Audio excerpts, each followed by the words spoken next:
Hello and welcome to coverage of Grand Prix Baltimore. Marshall Sutcliffe in the booth with Randy Bueller. We are underway in round 5. Braun-Duin sitting at 4-0. He's playing against number 5 ranked player in the world, Reid Duke.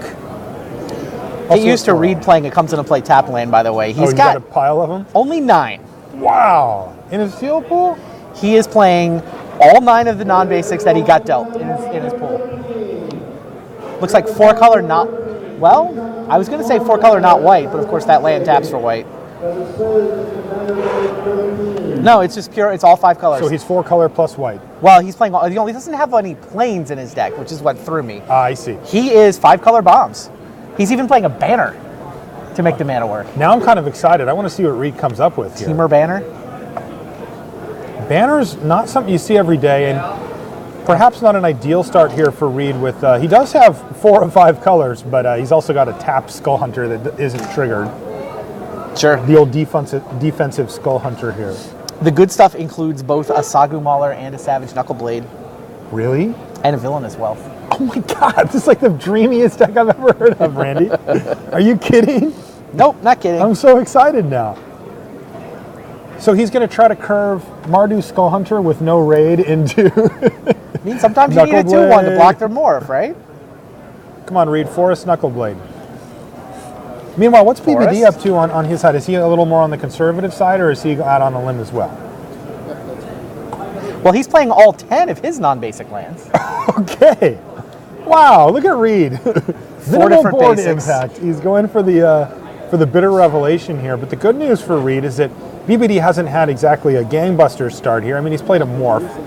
He has hit his 4th land, but he didn't do anything. 2 lands hit the bin there for Duke, including a Frontier Bivouac. So now he's got all 5 colors now. A turn early even. Yeah, the rares that Brian gets to play include Sidisi and Siege Rhino. Right next to each other these here on the decks deck are reg. dreamy. Oh yeah, right. Oh, that's nice. 3 Charms in his deck. 2 Abzan and a Mardu. Yes, I'm going to enjoy this match, I think.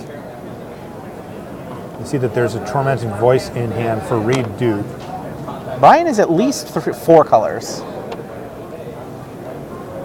Yeah, I see 4 colors on the battlefield there, thanks to No, he's all islands. 5. They're both 5 color. So we just have the full 5 color It is 5 color versus 5 color. Tons of cards in hand for Reid. Hasn't played a land yet. I think in this format, if you get the multi-lands, like if you get the bombs, you want to be able to play your most powerful cards and then enough fixing to be able to play them. The format doesn't usually end quickly. So if you have time to just develop your mana base and play your most powerful cards, that's how you win in the late game. And then I think if you don't open the powerful rares, well, build a beatdown deck. Punish the guys who are doing exactly this. Well, so far from Reid, not super impressive. I mean, the 3 spells he's played are kind of like Hooting Mandrills is sweet, it's fine. Skull Hunter, not very good, and Bitter Revelation, fine. But he hasn't really had those bombs yet. He's got all of his colors, but he hasn't quite gotten there. Master the Way. Ooh, Master the Way on the Hooting Mandrills. Hard to ask for better than that. Kill your 4/4, draw a card? Yeah, that's nice. He gets to play his land for the turn as well, and is he going to get to battle? Yeah, battle in there too. All right, I'm expecting big things out of this turn, Reid. This is a big payoff turn. Yeah, it's time. I want to see a Knuckleblade, or I'll settle for a Soothsayer if he's got one of those. I'm bargaining. Hey, Big Knox right on time. There he is. Give him haste too. Hit you for 6. So Reid Duke on 5-color beatdown here. I like it. Reid could have played Tormenting Voice here, but decided that paying the red mana to give Knuckleblade haste was more important. Still got 5 cards in his hand as well, so a lot of room to work with there. And he's left up an interesting color combination there, Reid has. He's representing a couple of different spells, Disdainful Stroke being one of them, the other one being Feat of Resistance. Sure. Kind of tricky there for Brian that he's got the blue-white, up at the same time. It's like, Yeah, this is the scariest one to leave up. It is. BBD, though, hasn't really done that much here either. I mean, he played a morph, has declined to flip it up a couple times. Starting to feel like that morph just isn't something special. Or that he's missing a color. Could be missing a color. That's a good point. Mardu Charm. All right, and it wasn't Feat of Resistance. Still could be Disdainful Stroke, but this morph is just doing damage. Down to 11 for Reid Duke. It still has not been turned face up. And does BBD have nothing? Still nothing. It's been a weird game. Yeah.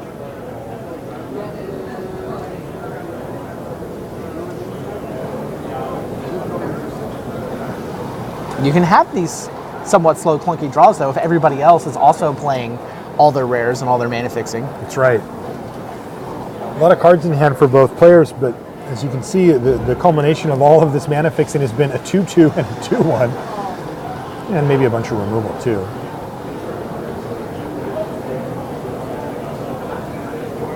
And there's a Mardu Warshrieker with Reid. Is he going to play the Tormenting Voice off of it? He is. I don't think I've seen that happen yet. So 2 fresh cards in the hand for Reid Duke. I see that he's got a Murderous Cut in hand as well. He's going to gain a life off of his Dismal Backwater. Shift the turn back over to BBD. That morph still stubbornly unflipped. For the Legacy Showdown, if you wish to play in the Legacy Showdown, you need to come to the side event stage right now. I mean, you got to figure BBD can do some pretty big things here. I think he's got all 5 colors, right? That's a Nomad Outpost, right? Yes. That's all the colors. Yeah, I mean, he's got all the colors on the battlefield right now. They both do. Yep. 7 mana with like 4 or 5 cards in hand. I mean, I want to see some fireworks here. Okay, 6 of it gets tapped. What do you got? Hardcast Obzon Guide. Not too bad at all. He does not bother playing around Disdainful Stroke here. Yeah, I think you saw the defiant smack and then the pause to find out. That would have gotten a Disdainful Stroke where they're one to get. Absolutely. And, you know, the funny thing is if BBD had one more mana, untapped land, yeah, he could have actually just played it face down anyway and played around it cleanly. But his land came into play tap, so he just had to take the risk, I guess, and it doesn't get Disdainful Stroke. So all is well on BBD's side of the board. Reid's gone through both a Bitter Revelation and a Tormenting Voice. Yeah, now we're going to like see he a should have Throttle gas. here. Yeah, there you go. Throttle and Jam in the red zone here. That's going to bring BBD down to 6. And guess what? A game land. A game land for Reid Duke. Hey.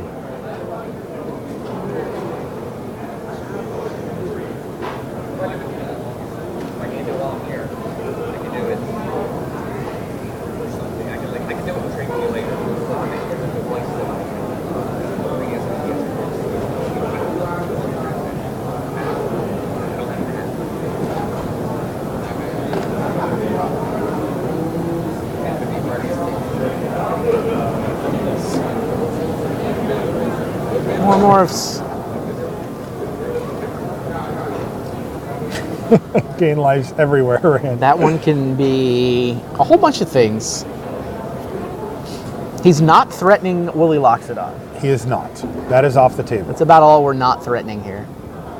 5 mana, all 5 colors between them.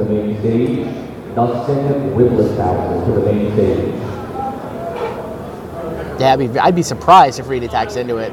Maybe a test spell of some He kind? could. I mean, Reid does have a Murderous Cut in hand, so he can try to tempo out BBD a little bit here. Yeah, if he's got instants, then attacking into it is great. Yeah. Get Brian to... Oh, this is an interesting block It is here an from interesting BBD. block. He can just be like, yeah, pick off a morph. You put the new one in front, right? Because you want to I put force the him to new one flip. first, I think. It feels like Otherwise, you're just trading with the old one. the old one, which certainly wasn't a priority for BBD to flip. Exactly. We know that. Yeah, you want to make him do something about that What one. was it? Huh.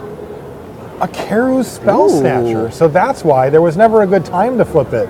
That's the new one. Oh, that was the new one. Yeah, he put the new one in front. Yeah, right. Okay, sorry. I thought he put the old one in front. You're right. Good. All right, so Karu's Spell Snatcher. That's a big sigh of relief there from Reid. Oh, yeah. Get that thing off the table. Happily trade Warshrieker for that guy. Part of me is surprised Brian made the offer. Just didn't want to take the risk. Neither player really wanted to take any risk there. I mean, remember, Reid could have also just gone for Murderous Cut one of them, kill the other one. He had a 2-for-1 on his hands there, but too much risk. Wow, villainous wealth for Reid. Reid had better things to do with his mana. And it's for the perfect number. 6? Yeah, 6 is right where you want to be. Oh, he hits Sidisi. Sidisi. Oh, but he bricks, and then he hits an Obzon Charm. So he gets Sidisi, an Obzon Charm, and somehow found a 10-drop and a 7-drop that he doesn't get to get. Thought you said it was the perfect number. 7 seems like it would have been a better number. Okay, I guess 10. Yeah, dead drop only 6 kills is one the perfect creature number, though. I stand by that. You want to be able to You feel hit good the at morphs. 6, but you don't want to... Yeah, if you feel terrible at 5, 5 is the, ugh. 5 is not good. 6 is great. You want to be able to hit the common morphs that flip up and actually cost 6 to cast. That's your sweet spot. Is he gonna draw a couple of cards? Yeah, he is. Yeah, goes for his life total. Yeah, no, he's going for the value. I love it. And now he gets to go for Sidisi here as well. He sees at least one creature out of that pile, so there's a 2/2 zombie as well. I mean, that seemed good, but not quite backbreaking. I don't know. I mean, he drew 2 cards off of it and got Sidisi. He got 5 power worth of guy in 2 cards. Yeah. It was very good. It was very good. You're right. I've seen better villainous welts. I've done better myself. Yeah. I've mostly had them done to me. Yeah. You're usually on the other end of that. Exactly. Spectrum. I'm sure you've also stranded plenty of them in people's hands, though. That's what I tell myself whenever they're finally resolving it. I don't get to see the games where they just died holding it. Right. Well, I can attest that they do happen. All right, good.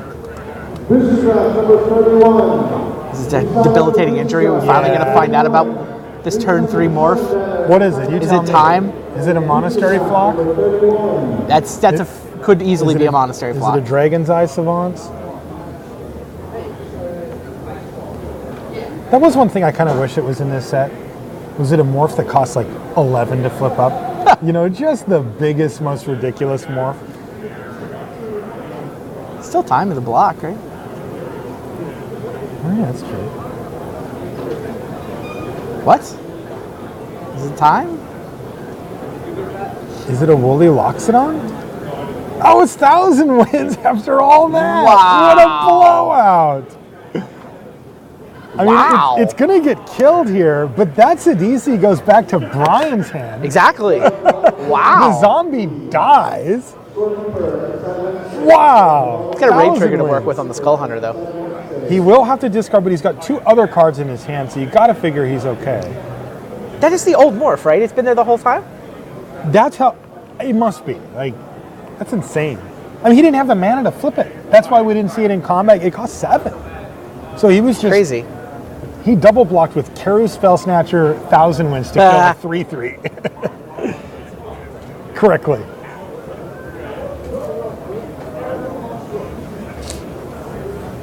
Wow. That's Skull nasty. Hunter's going to come back, though. Yes, so Skull Hunter's going to see That's something easy. at the bin. What is it, though? Has he not been holding extra land? He's been trying to build up to be able to do Oh, Spell no. Snatcher or 1,000 Wins. Is he Still gonna do stuff. get a real spell? I here? mean, look, it has to be a real spell with that long of a thing. Wow, he got a murderous cut. Murderous cut. Wow. And a Saga moment follow up for Reid. This has been the best game ever. This is just absurd. 1,000 wins just got flipped up, returning Sidisi to its owner's hand, which was not on the correct side of the battlefield. And then Murderous Cut gets pitched to Skull Hunter. Follow-up play of the Skull Hunter, Sagu Mauler. What else could it possibly be? That's awesome. This is just absurd.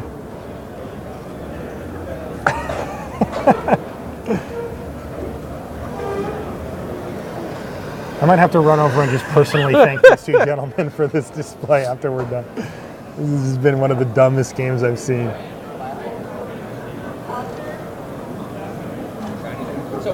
Okay, here's Sidisi back, but I gotta figure that BBD's library's gotta be getting down there a bit, and there's Siege Rhino and a second Obzon Charm hitting the bin. His library's gotta be getting thin though, right? Well, I mean, he got the Villainous Wealth. Yeah. For 6, Sidisi for 3. Yeah. Maybe. I mean, it's not too bad. Is Reid's that much thicker? Two Sidisi triggers. 2 CDC triggers. A Tormenting Voice. Bitter Revelation. Obs Charm. No, you're right. Are these guys going to go out in a blaze of decking glory? Oh, I would love to see it. I mean, BBD's at 5. Right. Can't really afford to attack. I think he's got to leave 1,000 wins on defense here. But much as he might like to attack. Yeah. And he's just going to get blown out here, right? Because Reid's going to have Murderous Cut. It's going to kill 1,000 wins. He needs another blocker. Oh, no. Yeah. What is he getting back? Dead Drop got exiled, right? Yeah. Oh. That would have been... Oh. He's got the Murderous Cut that's been over there briefly. Yeah, Murderous Cut doesn't do much here, though. Sagu Mauler is just like, yeah, what? It's Obs Charm. Wow. Imagine if he could have got that Dead Drop. Imagine if he had the mana here to Obs Charm. He could have cast the Dead Drop, too. Yep. One of the only ways to kill a Sagu Mauler. All right, well, with Warden of the Eye on defense, he is going to attack with 1,000 wins. Because Reid's at 6? Right. Holy well, he drops smoke. him to 6. Yeah. Dropped him from 11 to 6. Now all of a sudden, BBD's lethal on the crackback. But I mean, Sagu Mauler goes in, right? You injure something. Crack with the Sagu Mauler.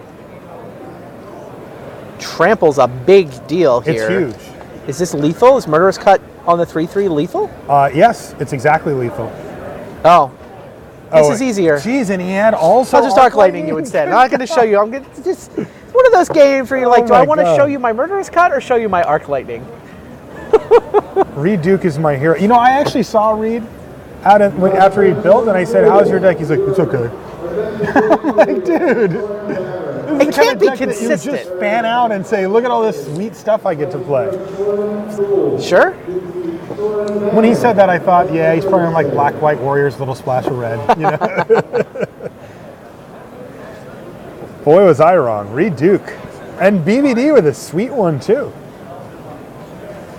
I think Reid is going to be pretty aggressive about killing any morph CCs. He saw some really quality stuff from Brian. And no clunkers. No. He saw, what, 1,000 wins in spell? Yeah, we're like, oh, Spell Snatcher. Flock. He's like 1,000 wins instead. Like, whoa. That was a fun one. Kind of impressed with the way Brian managed to convince us all that morph was terrible.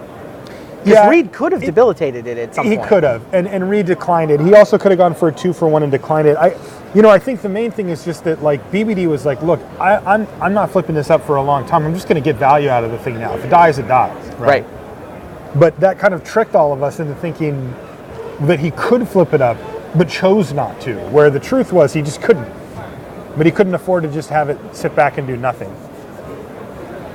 I mean, if Reid would have gone for Murderous Cut on that double block, it just would have been a savage blowout. It just would have been like, oh, well, there's the game. Are we positive Reid had a Murderous Cut? He never did play it. Yeah, he had one. All right. He got to still had all these in runners. If you sign up for booster pack number 32, your name is rather than 15 and I'm sorry there, rather sign up stage. That is booster pack number 32.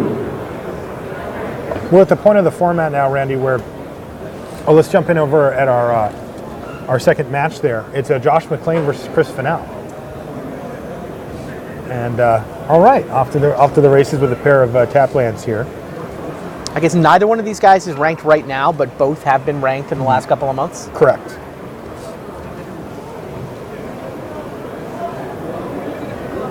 Which explains the way they were both on the bubble to almost make worlds, but fall a point short.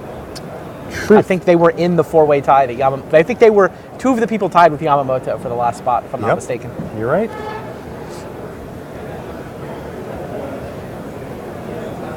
Tough beats. Yeah, no, that was a really painful bubble. I thought it was funny because going into the last PT, it was like a lot of people were talking about that bubble, but that bubble got smashed and we created a new one. Yeah.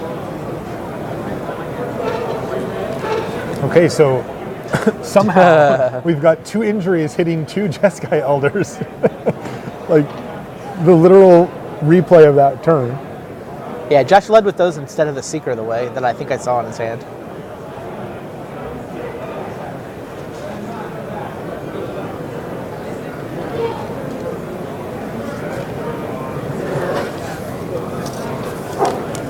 It's like Josh is actually only on 3 colors. Is that possible? I mean, he's got more colors on the battlefield. There's only 3 kind of basics in his deck. He's got all 5 colors on the Well, battlefield. he's playing all 7 of his non-basic lands. So.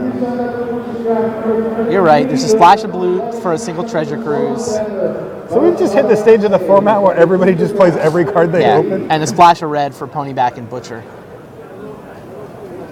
So yeah, he's just casually 5 color. Right. With, by the way, I've seen this in Constructed.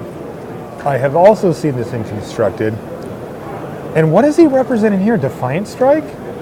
He just attacked into a 4/4 with a 3/3. Yes, he did. So Chris has to decide if he has a Defiant Strike. Isn't it still just a trade? Yes. Yeah, Or, I think he would block here. No, right? it's a 3/3 now, so it would become a 5/5, right? He'd get a trigger from Prowess and a trigger from Ascendancy, so it would not be a trade. But I think that's the only thing you can have here, right? That Jeskai Ascendancy is in from the sideboard, too. Fennell picking up game 1, and it looks like Josh went deep and decided that what he needed to win this match was a Jeskai Ascendancy. And it wins lots of matches in lots of formats. It does. So Fennell now deep in the tank on whether to play around the Defiant Strike here. He kind of has to have it to make this attack, right? This would just be a super awesome bold bluff. bluff. Now I want to know.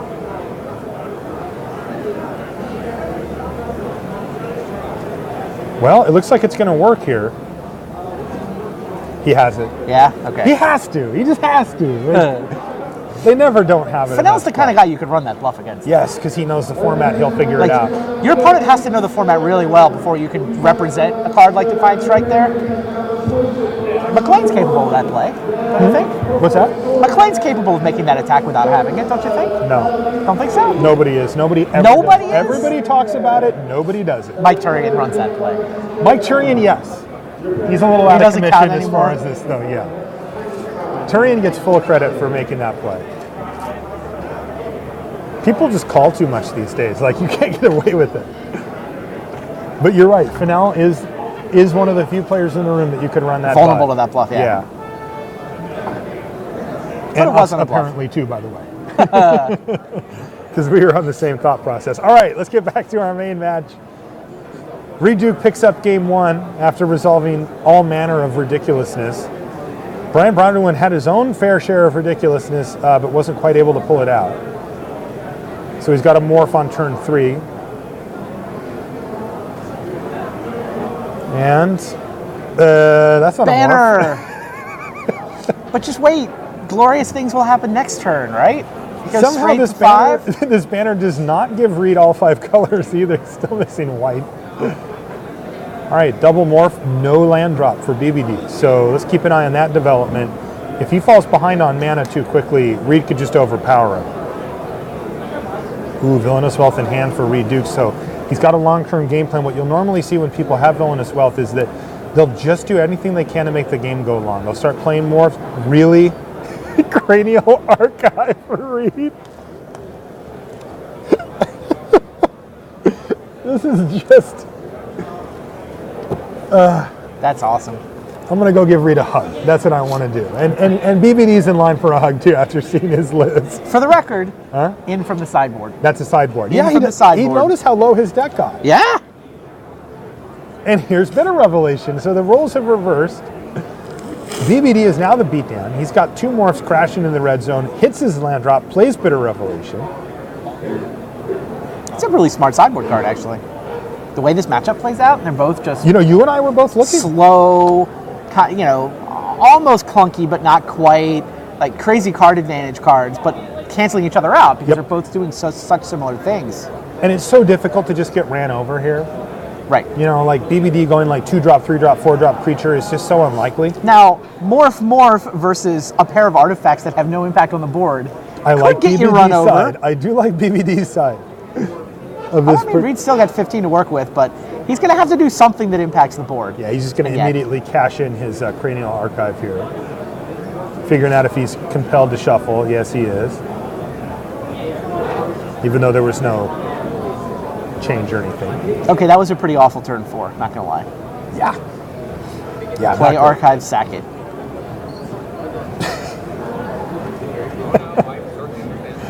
Randy's just salivating here in the booth because the types of decks he's been drafting lately would have Reid at about 4 right now. To be fair, though, these guys do this in sealed. I don't know that these guys would just set out to draft this deck. It's funny, you can't get the multi-lands to draft this deck. Not Like, you have anymore. to... It's only in sealed, 6 packs worth of sealed, you can get 10 multi-lands. Mm-hmm. You didn't have to skip any cards to get them. You get all the rares, too. It's true. Saw a pro player I was chatting with, he opened 2 foil rares as well. Oh, wow. Played all of them. All 8? Both the foils? Both of the foils. Okay. Not sure about the others. So Hooting Mandrill's a good old-fashioned way off of a banner on turn 5. No delve. Nope. Don't need it. We got a banner instead. But it looks field like it delve might do later. a good job of stabilizing here. And bang! There's Siege Rhino. And a follow-up land for BBD. But the Hooting Mandrills does its job. It keeps back those 2 morphs. Well, it does its job this turn. This turn, right. Uh-oh. Right of the Serpent to take down the Siege Rhino. Now, though, Brian's got 5 mana. We'll see if those morphs can attack now. Yeah. This is going to be really interesting. Because we saw... 6 mana. The 6 mana matters a lot. It does. We saw Loxodon. Bang, here they come. You have I to don't block know. one, right? You think you blocked the one toward the bottom of the screen, the one he played first? I think you have to block, and I don't know which one you block. I don't know. I agree that you have to block. Yeah. You're at 12. You can't just take 4 The forever. general play would be to draw. I think you would block the first one. I think that Yeah. most people play their least important one first. I agree with you. BBD, though, who knows? Right. And do you just mix it up since he... I would just- the 1,000 just- wins play is fresh in your memory that Yeah. that guy was in play And forever? it totally could be 1,000 wins. So And he blocked can't the flip second that up. one. Yeah. And he can't flip. Uh-oh. Oh, no! Oh, he locks it on. Runs over a monkey. Wow. And 2 damage is going to bring Reid down to 10. So Reid's going to need to find some pretty powerful stuff because he's going to face another flip morph plus already a 6/7 here. Yeah, Reid, you might want to sit back for a minute here, buddy, because you got a big turn ahead of you. He also has to manage that banner. You know, if he needs to cash that in at some point, he's got to keep that in mind. Could be entering near desperation mode. All right, you see what he's lining up here. All right, Murderous Cut, sure. So Murderous Cut takes down the known threat. Yeah. He does it during his turn. Doesn't want to get that thing Yeah, spell spell jacked. snatched, Yeah, exactly. that would be awful. And the question is, what is that morph for BBD, and can it put a big clock on Reid Duke sitting only at 10 life?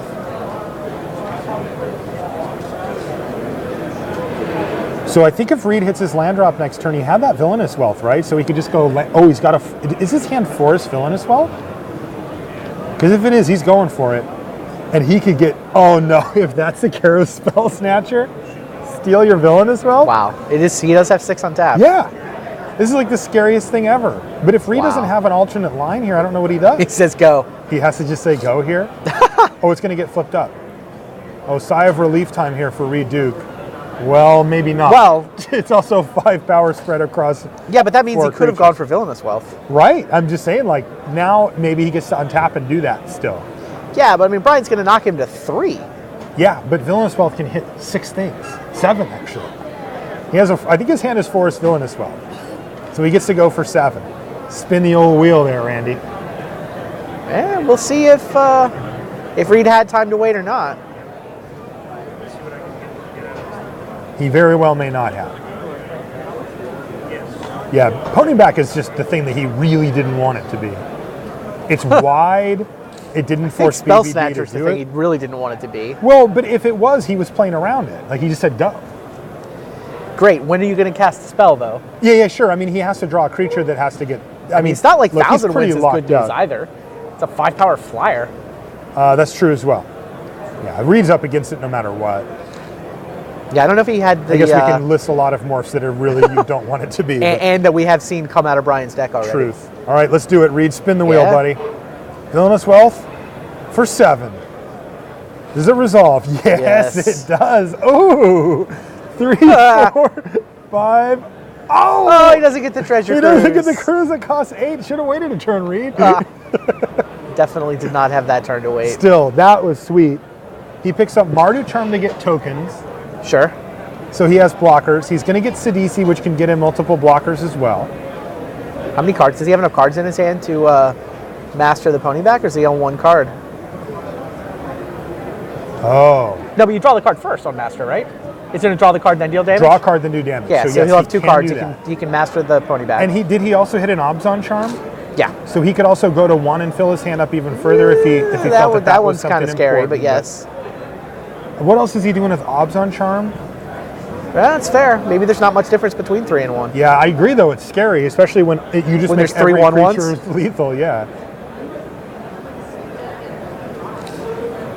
Probably Like, lead with Sidisi and find out if you get a dude or not. I don't know how relevant that is. It's very relevant. So he's making 2 1/1s with this, is what I'm going to assume here. Sure. Here's Sidisi. That's going to trigger, and he's going to target Master of the Way. And then, but underneath there's also the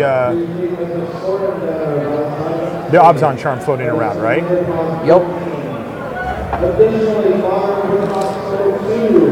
You know what? I think he just said, I'm not going to do Obzon Charm, right? No, it's just on the bottom of the pile.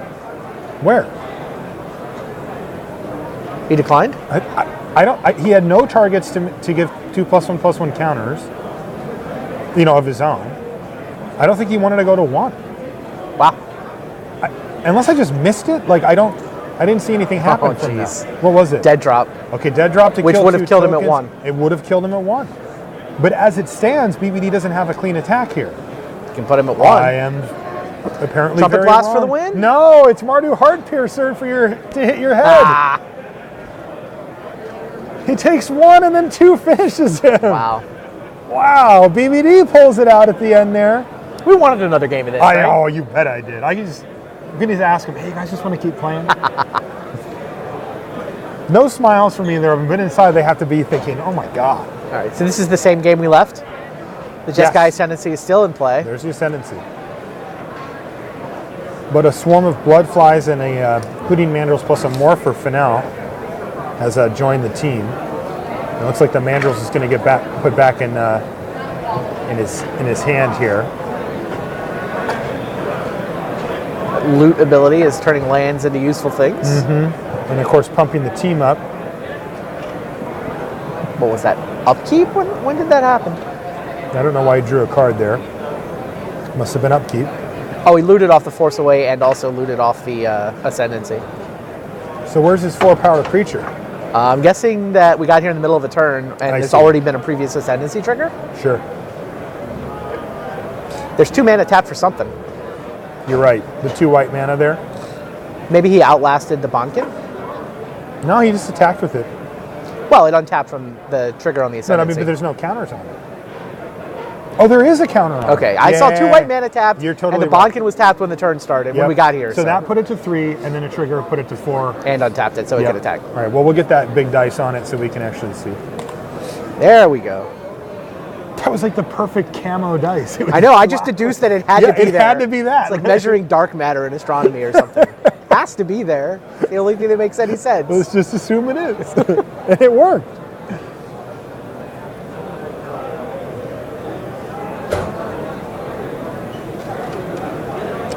Pretty big attack there.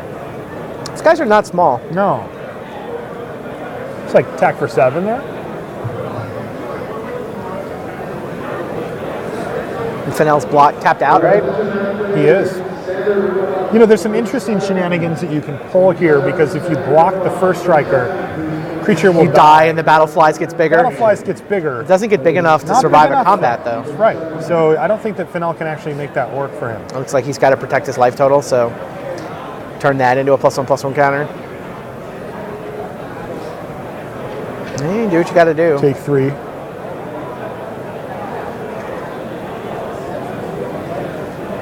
All right. Here come our noble warriors. Game 3. Reid drew. Reid Duke decided chose to draw.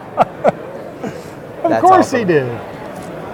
He did get kind of run over and curved out that game, right? A little bit. I mean, the curve went to 10, but but he did get curved out. He did get curved out.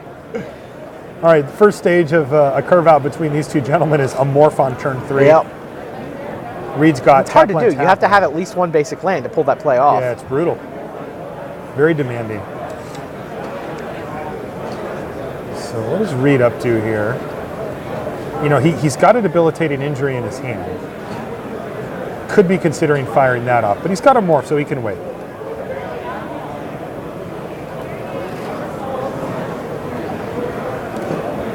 Block. Yeah, you trade. Everything you've seen is awesome. Yeah. Snowhorn Rider's off in the distance somewhere. No problem. Yeah, BBD's morphs have been really nice. I think Ponyback's the worst one that we've seen. Yeah. It's quite good. So do you play a Snowhorn Rider to block rather than debilitate Ponyback? Yeah, I want to save the debilitating for another one. I think Reid firmly feels that the long game favors him. Even though we've seen a great long game from BBD, I think that Reid feels like, wow, look at that. Willie locks it on down. And the big follow-up play. Cranial Archive! Did it. But I really do think, I mean, and this is more evidence, is that he's drawing and that he's playing Cranial Archive out of the board. Yeah. Reid just says, look, if we go long, I'm winning this game. So he wants to just trade resources early as often as possible. And Yeah, my only question was about the trades he was choosing. I guess Sure. he made the more mana efficient trade, yes, but maybe not the right card quality trade. possible. And it looks like he had a backup. Yeah, okay, that helps. That makes a difference. And now he's just all of a sudden on the offensive here. I mean, 5/5 Trampler's going to be pretty tough to deal with. So BBD's now got his work cut out for him. Villainous Wealth being kind of the mirror breaker here too as well. I mean, BBD doesn't have one, Reid Duke does. If things kind of dirtle around forever, eventually Reid Duke says, I cast a 4 for 1, and the game ends. Oh no. A value travesty here for BBD. Plays Warden of the Eye, no target. Just has to run it out there as a 3/3. Gotta feel bad for him there. He's taking 5 anyway.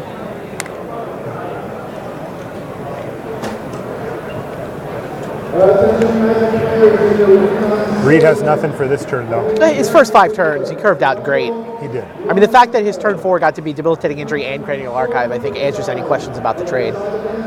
That's why you trade it that way. Yeah, Reid's in grind mode here.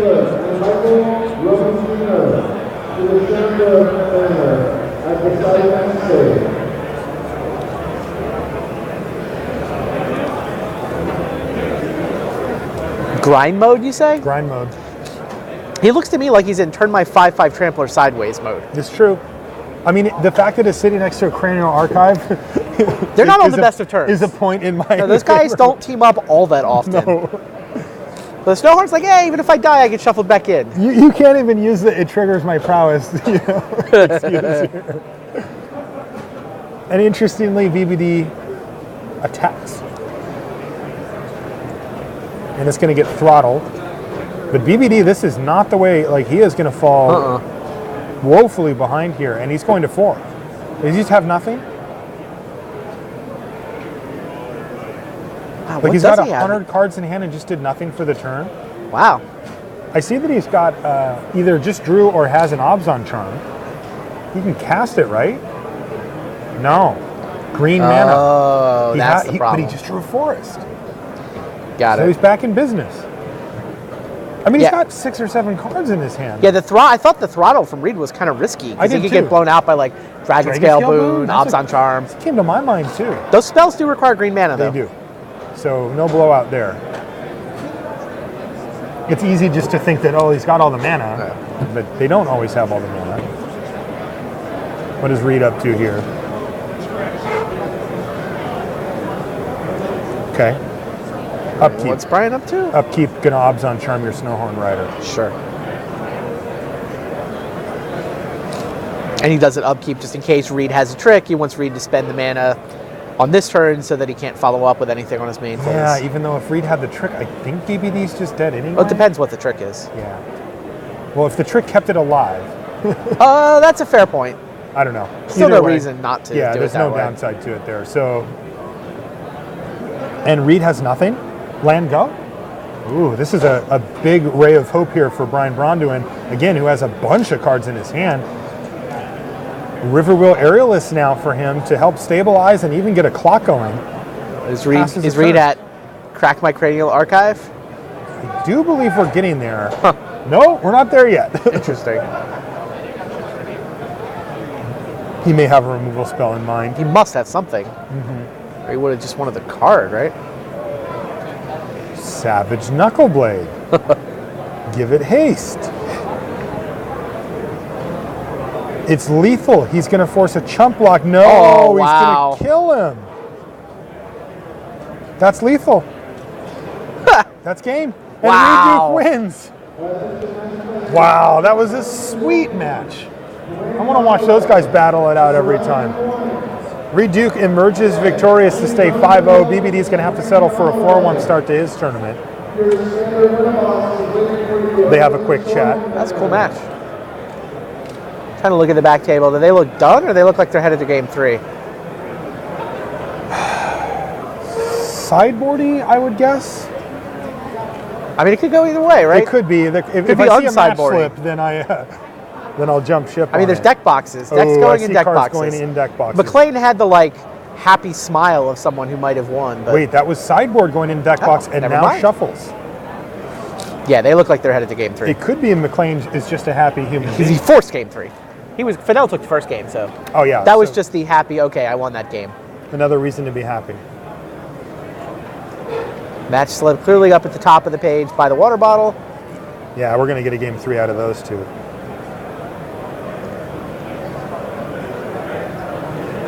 Can we get a game 4 out of our? Just want to watch that You one might be again. able to go ask them. They like you. I like them now. After that display, that was sweet. I won't tell them about before. Yeah, please don't. Okay. Sure they won't hear anything. All right, so a game 3 here though from Josh McClain and Chris Fennell. McClain, known a little bit more for his constructed prowess, but that doesn't mean that he can't play some 40-card decks. Chris Fennell, known very much for his 40-card decks. Fennell with a Pro Tour top 8 on his resume, and McClain as well. Was it a 9th? Was it an 8? No, I think he came just short. He had most of his points were Grand Prix. Oh, Grand Prix. he had he's the double date with Reid Duke in the finals. Right, Miami and then Detroit? somewhere else. Yeah, I think Detroit. And he won one of them, right? Yeah, they split. Yeah.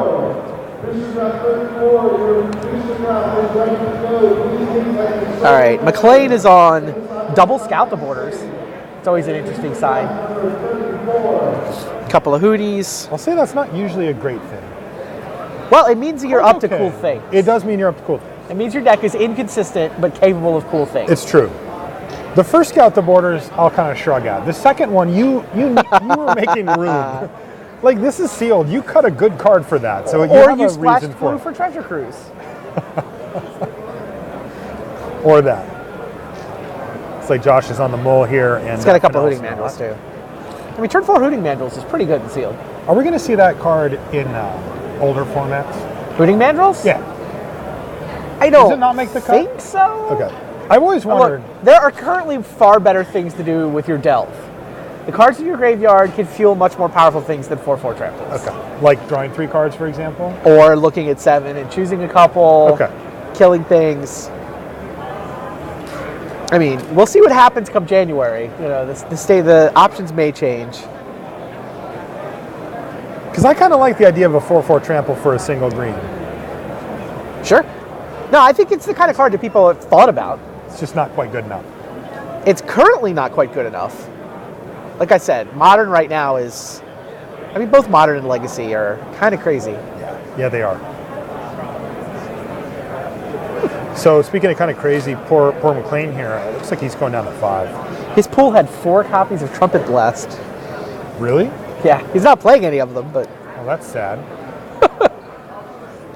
it's quite the all-in card. The Dragon-style Twins to go with it, a Hordling Outburst, and like 3 other red cards in the entire pool. Oh, that's sad because that is a really nice clean strategy to go for, Yeah. even in sealed. Go wide, Trumpet Blast him. All right, so is this a 5-card keep here for Josh McClain, or is he going to... No, it is, but it's not a great hand. He needs lands here really badly and doesn't find one. So now the question becomes, my eyes immediately shift back over to Fennell as McClain misses another land drop, and can Fennell put some pressure on the board, start chipping away, and not let Josh McClain draw himself out of this this mess? No, he can't. A banner on turn 3 for Fennell. So this is actually an opening for McClain to hit like land, and actually be in this game still. At least Depends. give himself I mean, a if a shot. 5-drop comes down. It is, but it's only a 2-powered 5-drop. So not the worst case scenario, but getting worse. Josh McClain, though, he can attack here. Sure. It's nice. Is he hitting this land? Oh, the question is still open. TBD. And he is not, but he did draw one of his best draws, I think, Tormented Voice. Oh, and he is playing a land had this the turn. land. So he gets to get rid of 2 blue cards that he can't cast, or a blue card that he can't cast anyway, and find 2 more lands. Unfortunately, none of them blue, but still, he's now back on track as far as lands go. So what does Chris Fennell have? This is a big turn for Fennell. Bitter Revelation, so another card that doesn't affect the board, and the only thing Fennell's been able to come up with, ooh, Fennell showed him the first 2 on accident there. Not that it's going to matter that much. And this is debilitating injury. He kind of signals that by putting the lace on first. Okay, well now Fennell's got a nice little clock. 3 in the air is going to... Oh! Giddy up U-turn, Randy. Kill shot off the top here for McClain. Does Fennell even attack? McClain passes with 4 mana untapped. I think you say go. I think you do too. Because he did. Because McClain Very is well just so played. crimped. Yeah, I love that play from Fennell.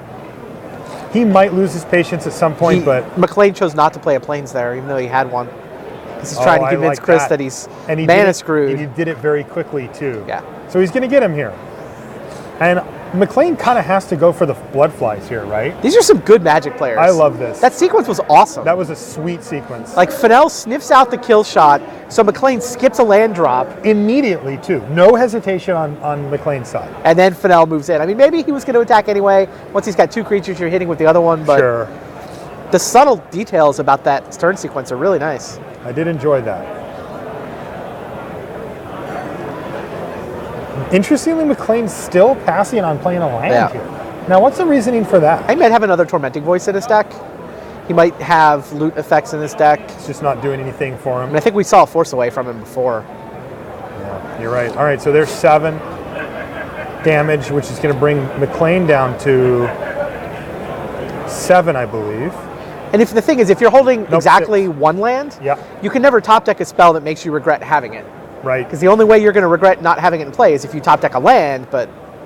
Jeez, Fennell doesn't even want to take 2 damage from the Alabaster Cairn, just snaps it off, and that's going to do it. He gets a blocker out of the way.